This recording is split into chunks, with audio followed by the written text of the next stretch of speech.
Political science का part first का chapter first हम लोग वापस रिवीजन करने वाले हैं। उसका नाम है cold war era. Cold war era को समझने से पहले हम सबसे पहले समझते हैं what do mean by cold war. Cold war means the situations of war being among two और more countries and there is a possibility of war but in real there will be no war. Cold war मतलब होता है कि दो शक्तिशाली लड़कों के बीच में वॉर, जो बेसिकली वॉर तो नहीं होता लेकिन आपस में धमकियां देके आपस में लड़ते हैं, यानी एक तरह का मेंटल वॉर हो गया। It happens between USA and USSR. किस किस के बीच में हुआ? यूएसए एंड यूएसएसआर फ्रॉम 1945 से लेकर 1919 तक and it referred as cold war. उसको हम लोगों ने क्या बोल दिया? कोल्ड वॉर बोल दिया। ठीक है, उसको हम लोगों ने क्या बोल दिया? Cold war, right.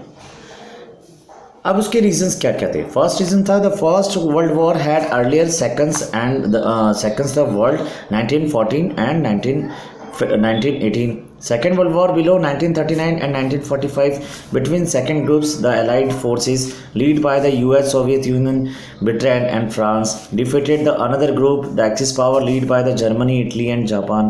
ये इस तरह से था। उसके रीजंस क्या थे कोल्ड वॉर के? ये सारे रीजंस थे, आपको ये सारे रीजंस याद करने। एक तो फर्स्ट वर्ल्ड वॉर हुआ, दूसरा सेकंड वर्ल्ड वॉर हुआ जिसमें यूएसए, सोवियत यूनियन, ब्रिटेन और फ्रांस डिफेक्टेड अनदर ग्रुप था। यूएस ने ड्रॉप किया था जापान पे हिरोशिमा नागासाकी पे 6 अगस्त और 9 अगस्त को 1945 में। नेम ऑफ द बॉम्ब, उसके नेम क्या थे? Little loft boy and fast and fat mat, यानी ये 10 फीट 8 इंच के थे बॉम्ब। अब क्रिटिसाइज ऑफ यूएस और फिर यूएसएस की क्रिटिसाइज हुई। Japan was about to surrender and that it was unnecessary to bombs. वो जबकि करने वाला था तो उसके बावजूद भी उसको बॉम्ब फेंका। Objective behind the attack USA world to show USSR after Second World War that US only the superior power of the country, की superior power of the country. After the Second World War, the ideology war is started between USS and USSR. Second World War के just बाद क्या हुआ? Ideology war हुआ। US suppose that capitalism, US क्या चाहता था? Capitalism चाहता था। कैपिटलिज्म मीन्स कि वो सब कुछ अपने लेवल पे करना चाहता था, कुछ किसी का भी कुछ नहीं, एक सेंट्रलाइज पावर हो जानी चाहिए और वही सब कुछ ऑर्डर देगा। Is better in the world while USSR चाहता था सोशलिज्म होना चाहिए, यानी सबके अधिकार में होना चाहिए। Capitalism model allows free market conditions and government do not interfere in it. Whereas socialism model do not allow free market as it is all under the government. सब कुछ गवर्नमेंट के अंदर होना चाहिए था। ये मैं थोड़ा सा उल्टा बोल गया लेकिन ये सही है। After the Second World War, both the countries had the nuclear power and a lot of changes generated a full-fledged war. If it world converted into war, then both sides will be so badly harmed. This is called the logic of deterrence. इसको क्या बोलते हैं? Logic of deterrence बोलते हैं। ठीक है, अब हमारा नेक्स्ट टॉपिक आ रहा है Cuba missile crisis. Cuba missile crisis. अब क्यूबा मिसाइल्स क्या क्या, ये समझना इसलिए ज़रूरी है क्योंकि इसी के बेस पे कोल्ड वॉर स्टार्ट हो रहा है। Cuba is a small island nations off the coast of the US. Cuba US के पास एक छोटा आइलैंड है and Fidel Castro the president of the country. Cuba was an ally of the Soviet Union and received both diplomatic and financial aid for it. दोनों के लिए diplomatic financial aid करता है। निकिता खुर्सदेव जो लीडर थी सोवियत यूनियन की, decided to convert Cuba into a Russian base in 1962 and placed nuclear missiles in Cuba, और Cuba के अंदर मिसाइल्स को सेट कर। फिर क्या था? The installations of these weapons put the US under 5 from close range and nearly double the number of cities in the USS could be threatened by the USSR. After the 3 weeks after Americans became aware for it, 3 हफ्ते के बाद America को पता चला, and the USS President John F. Kennedy was against to do anything that might lead to full-scale nuclear war between two countries. Kennedy ordered American warships to interact any Soviet entering the to Cuba as a way of warning the USS of its seriousness. It is known as Cuba Missile Crisis. और इसी से सारा seriousness start हो गया और ये Cuba missiles crisis हुआ। ज़्यादा वो हार्ड नहीं है, बहुत ईजी है ये Cuba missiles crisis. Now next क्या है? The emergence of 2 power blocs as soon as ending the first world war second, America and Soviet Union were divided into 2 blocs. First of all participant started in Europe. Eastern Europe जो था वो Soviet union में था और western Europe जो था वो American में था। स्मॉलर स्टेट में था सपोर्ट था super powers protection weapons economic aided. Super power needed support from the smaller state. American made western alliances.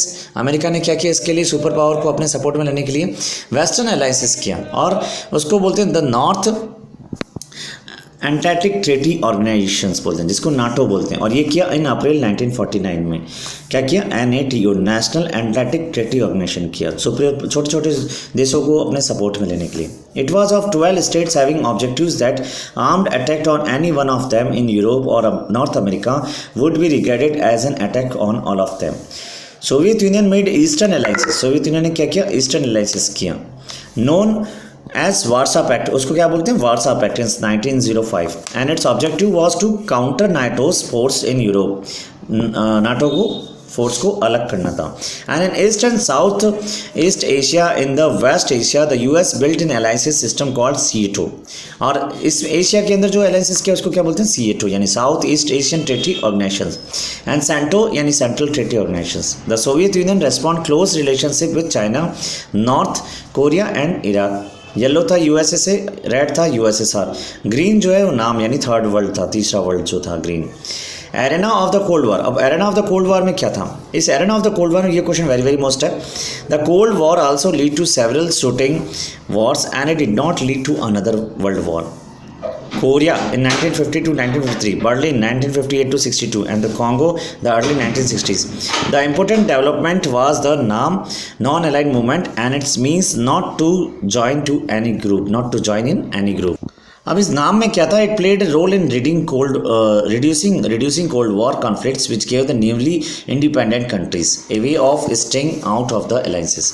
इसमें Jawaharlal Nehru, one of the key leader of the NAM, played a crucial role in mediating between the two Koreas. The cold war did not eliminate rivalries between the two alliances. Mutual suspicions lead them to arm themselves to prepare for war. They signed 3 agreements. Limited text 3 agreement किया। एक तो limited test था treaty का, nuclear non provinces था, and the anti ballistic missiles treaty था। अब challenges to the bibliography के अंदर जाता, the important development was the नाम and its first summit held in Belgrade in 1961, 25 countries and 14 summit of NAM in 2006 in Cuba, Havana, जिसमें 160 countries I थी। Members of NAM Yugoslavia, Joseph Broz Tito, Indian Jawaharlal Nehru, ये सारे इसके members थे। NAM में Yugoslavia, Joseph Broz, Indian JLN, Egypt के Gamal Abdel Nasser, Indonesia के Sukarno खाना, Kwame Nkrumah. Non alignment offer the newly decolonised countries of Asia, Africa and Latin America.